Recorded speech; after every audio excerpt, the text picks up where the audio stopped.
nga pala may pasok pala ako ulit, pero bago pumasok gagawa muna kami ng product. Kaya itong corporate attire ko is babaunin ko na lang siya. Tapos, inayos ko na nga lang din pala yung mga dadalhin ko dyan. After nga yan, ito naman yung inayos ko. Bali, nag-aayos lang ako dito ng buhok ko. So, bali kapag naka-corporate attire ka kasi, need na nakaban yung hair mo. Kaya ayan, dito pa lang sa bahay, inayos ko na talaga siya. Kasi ang hirap talagang magban, lalo na kapag nasa labas. Tapos kapag nakalugay naman yung buhok ko, syempre, ang init sa labas. Kaya ayan, binan ko na lang siya kaagad dito sa may bahay.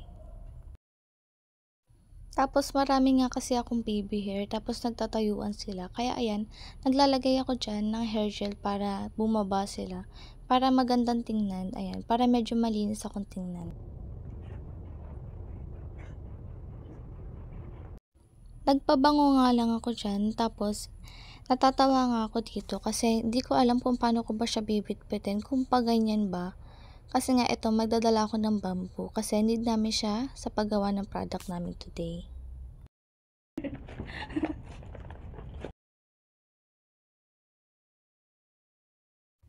Umalis na nga rin ako niyan tapos ganito ko na lang binitbit tong bamboo para hindi ako mahirapan. Sakto nga kasi minibus tong nasakyan ko kaya hindi rin ako nahirapan sa pagbiyahe sa kanya. Tapos after nga niyan, nandito na ako sa may Victory Liner. Bali dito kaantayin yung isa kong kasama para sabay-sabay na kami pumunta dun sa paggawaan ng product namin. Tapos, next naman namin nga antayin yung isa pa namin kasama. Bali, dito na kami nag-antay niyan sa may St. Joseph. Para sasakay na lang kami kaagad ng tricycle. Pero ang tagal nga niya, kaya ito, pumasok na lang kami dito sa may 7-Eleven. Para bumili ng drinks namin tsaka pagkain. Kasi wala pa rin kaming kain ng mga time na yan.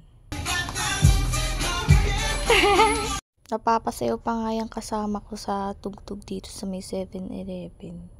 Tapos fast forward nga ay nakarating na kami dito sa place na paggagawa namin ng product.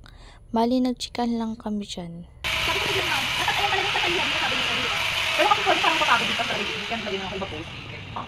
Maganda pong sting sa anong mantang July. Kasi tag-ulan yan. Tapos dyan nga, napupuwing talaga ako kasi paano ba naman? Ito yung ginagawa.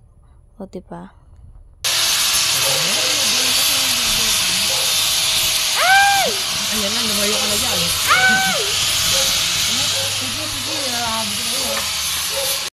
Tapos ayan nga, nung medyo hapon na, bali nakapagpalit na ako dyan ng corporate attire ko. Kasi ang sabi nila is pupunta na nga daw kami dun sa my school. So bali, 5 pa yung pasok namin pero 4 pa lang is pupunta na kami. Kasi nga ang sabi nila is magre-review pa daw sila. Maglalakad nga lang pala kami today kasi nga nagtitipid na tong mga tao na to. Tapos sabi nila malapit lang naman. Malapit lang, mga 30 minutes. Lalakad kami ulit. Mga 30 minutes. 30 minutes. Sakto lang daw kay. Tapos nga bago kami pumasok sa school, ayan, bumili lang kami dyan ng mga pagkain namin. Tapos ayan, papasok na kami ngayon sa may school. Tapos dito lang kami nagtambay sa room na walang mga tao. Kasi nga sabi nila is magre-review daw muna sila bago kami pumasok sa room namin. Kasi nga finals namin ngayon sa isa.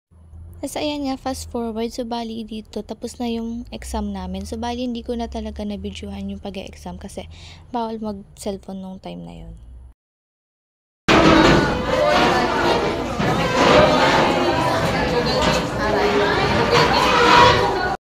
Tapos dito nga, natatawa kami dito sa isa naming kasama. Kasi nga, magbibihis daw siya dito sa may CR ng 6th floor. Tapos walang gustong sumama sa kanya. Tapos ayaw niya naman magbihis kasi nga daw natatakot daw siya. Paano ba naman, ang daming mga kwento-kwento about sa CR dito sa may 6th floor. May kasama siya. Oo, si Riley. Si Riley. Wag na, hindi tayo kasya dyan.